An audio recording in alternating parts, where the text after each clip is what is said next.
नमस्कार। आज का हमारा टॉपिक है हाउसकीपिंग। इसके अंतर्गत आज हम बात करेंगे हाउसकीपिंग की अवधारणा, कार्यक्षेत्र पर हाउसकीपिंग की आवश्यकता, अच्छी हाउसकीपिंग के लाभ, एक प्रभावी हाउसकीपिंग कार्यक्रम के तत्व। तो चलिए शुरू करते हैं और सबसे पहले बात करते हैं हाउसकीपिंग की अवधारणा। हाउसकीपिंग घर या कार्यस्थल को साफ सुथरा बनाने की व्यवस्थित प्रक्रिया है। एक कार्यस्थल की स्थापना में हाउसकीपिंग इसकी स्वच्छता और व्यवस्था को संदर्भित करता है। खराब हाउसकीपिंग की आदत खतरा या दुर्घटनाओं को भी आमंत्रित करता है। अच्छा हाउसकीपिंग एक सुरक्षित तथा अधिक कुशल कार्यक्षेत्र बनाता है, जिससे उत्पाद की गुणवत्ता में सुधार होता है। इससे यह भी स्पष्ट होता है कि साफ सुथरे तथा व्यवस्थित क्षेत्रों में कार्य करना आसान होता है। अब बात करते हैं कार्यक्षेत्र पर हाउसकीपिंग की क्या आवश्यकता है। चलिए देखते हैं। प्रभावी हाउसकीपिंग कार्यस्थल के खतरों को नियंत्रित या समाप्त करने में मदद कर सकता है। खराब हाउसकीपिंग अक्सर दुर्घटनाओं को बढ़ावा देने में योगदान करते हैं। यदि कागज, मलबे या इसी तरह के अन्य सामग्री जो इधर-उधर अव्यवस्था या खराब हाउसकीपिंग के कारण फैले हुए हैं, इन्हीं सब अव्यवस्थाओं को व्यवस्थित करना, साफ सफाई रखना हाउसकीपिंग के अंतर्गत आता है।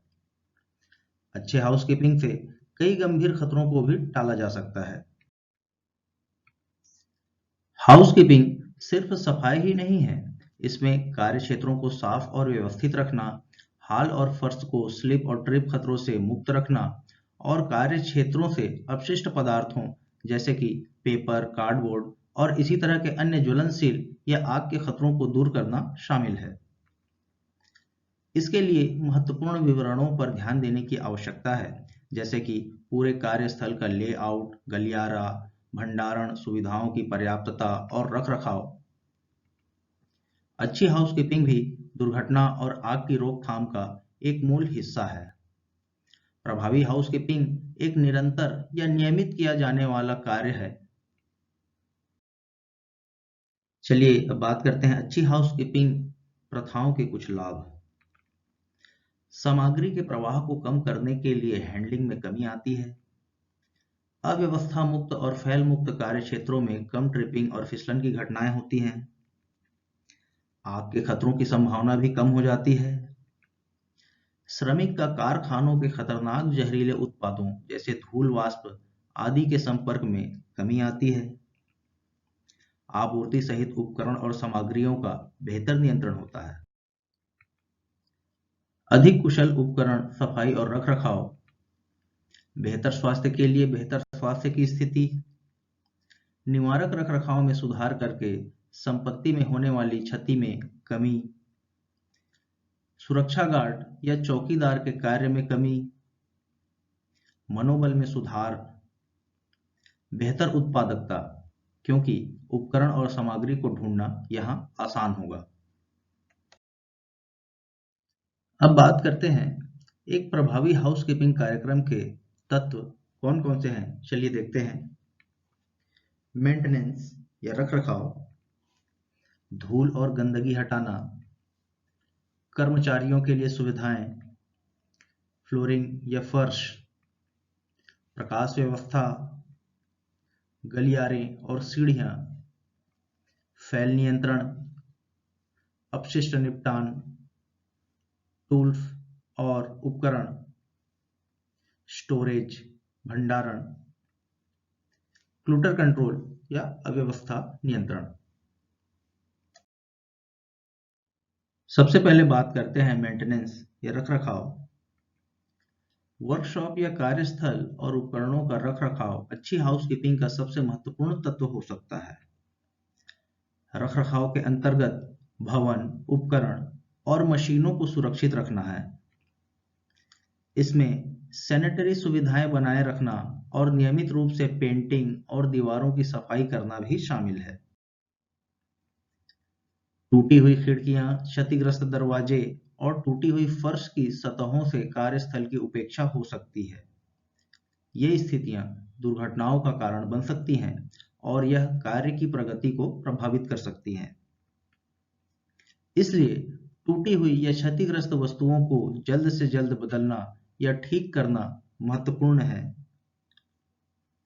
एक अच्छा रखरखाव कार्यक्रम उपकरण, मशीनों और प्रक्रियाओं के निरीक्षण, रखरखाव और मरम्मत के लिए प्रदान किया जाता है।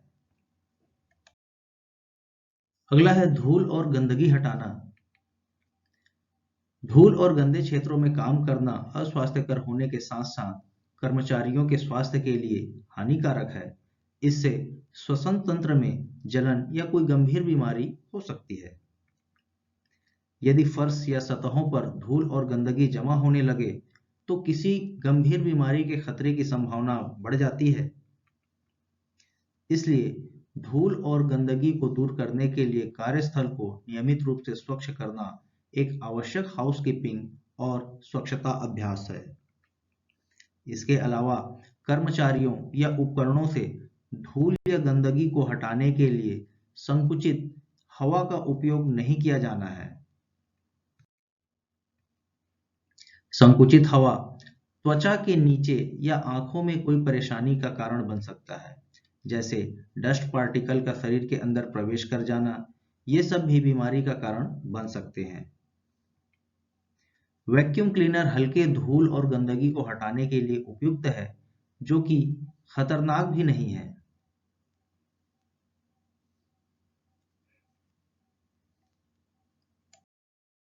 अगला है कर्मचारियों की सुविधाएं। कार्यस्थल पर कर्मचारियों के लिए पीने का पानी, कैंटीन, वॉशरूम, टॉयलेट ब्लॉक और रेस्ट रूम आदि जैसी पर्याप्त कर्मचारी सुविधाएं उपलब्ध कराई जानी चाहिए, ताकि जरूरत पड़ने पर कर्मचारी उनका इस्तेमाल कर सकें। इन सुविधाओं के साथ इन स्थानों पर पर्याप्त साफ-सफाई सुविधाओं का भी होना आवश्यक है। फर्श फर्श को नियमित रूप से साफ किया जाना है। यदि कोई तरल पदार्थ या अन्य सामग्री यहाँ-वहाँ फैल गई है या गिर गई है, तो उन्हें तुरंत साफ करें। खराब फर्श की स्थिति कार्यस्थल में दुर्घटनाओं का एक प्रमुख कारण है। अगला है प्रकाश व्यवस्था। पर्याप्त प्रकाश व्यवस्था दुर्घटनाओं की संभावना को कम करती है। यह सुनिश्चित किया जाना चाहिए कि खराब या कम प्रकाश लाइटों की मरम्मत किया जाए और नियमित रूप से साफ किया जाए, ताकि कार्यस्थल पर प्रकाश की तीव्रता बना रहे। अगला है गलियारे और सीढ़ियाँ। गलियारे और सीढ़ियों को स्पष्ट रखा जाना है और भंडारण के लिए उपयोग नहीं किया जाना है। चेतावनी के संकेत अंधे कोनों में दुर्घटनाओं को रोकने में मदद करते हैं, अतः इनका प्रयोग किया जाना चाहिए। सीढ़ियों में प्रकाश व्यवस्था बनाए रखना भी महत्वपूर्ण है। इसके अलावा सीढ़ियों के लिए पर्याप्त पकड़ के लिए रेलिंग भी आवश्यक है। आगे है फैल नियंत्रण। फैल को नियंत्रित करने के लिए सबसे अच्छा तरीका उन्हें होने से रोकना है। मशीनों और उपकरणों पर नियमित साफ सफाई और रखरखाव एक आवश्यक अभ्यास है। इसके अलावा ड्रिप पैन का उपयोग जहां फैल हो सकता है एक अच्छा निवारक उपाय है। जब फैल जाता है तो उन्हें तुरंत साफ करना भी महत्वपूर्ण है। एक रिसाव की सफाई करते समय उचित सफाई एजेंटों या शोषक सामग्रियों का उपयोग करना आवश्यक है। यह भी सुनिश्चित किया जाना है कि अपशिष्ट उत्पादों का सही ढंग से निस्तारण हो। अगला है अपशिष्ट निपटान। अपशिष्ट सामग्रियों का नियमित संग्रह अच्छी हाउसकीपिंग और स्वच्छता प्रथाओं में योगदान देता है। यह उन सामग्रियों को अलग करना भी आसान बनाता है जिन्हें पुनः नवीनीकरण किया जा सकता है। अपशिष्ट सामग्री को फर्श पर फैलाने या ढेर लगाने से समय और ऊर्जा दोनों बर्बाद हो जाती है, क्योंकि इसे साफ करने के लिए अतिरिक्त समय की आवश्यकता होती है। इसलिए कचरे वाले स्थान के पास कचरे के लिए कंटेनर रखना चाहिए, जहां अपशिष्ट कचरों का उत्पादन किया जाता है। अपशिष्ट सामग्री या कचरों को डस्टबिन या कंटेनर में रखना व्यवस्थित अपशिष्ट निपटान को प्रोत्साहित करता है और संग्रह को आसान बनाता है। उनके संग्रह के बाद सभी पुनः नवीनीकरण अपशिष्टों को उनके निर्धारित स्थानों पर स्थानांतरित किया जाना है ताकि अपशिष्ट सामग्रियों को उपयोग या बिक्री के स्थान पर भेजा जा सके। आगे है टूल्स एंड इक्विपमेंट, औजार और उपकरण। औजार और उपकरणों को उनके उपयोग से पहले निरीक्षण किया जाना आवश्यक है। क्षतिग्रस्त या खराब या बिना हैंडल के टूल्स व उपकरणों को तुरंत कार्य से बाहर करना चाहिए। टूल्स व उपकरणों को साफ किया जाना चाहिए तथा उपयोग के बाद उसे अपने निश्चित स्थान पर वापस रखना चाहिए। आगे है स्टोरेज, भंडारण। एक अच्छे हाउसकीपिंग और स्वच्छता अभ्यास में सामग्रियों का उचित भंडारण आवश्यक है।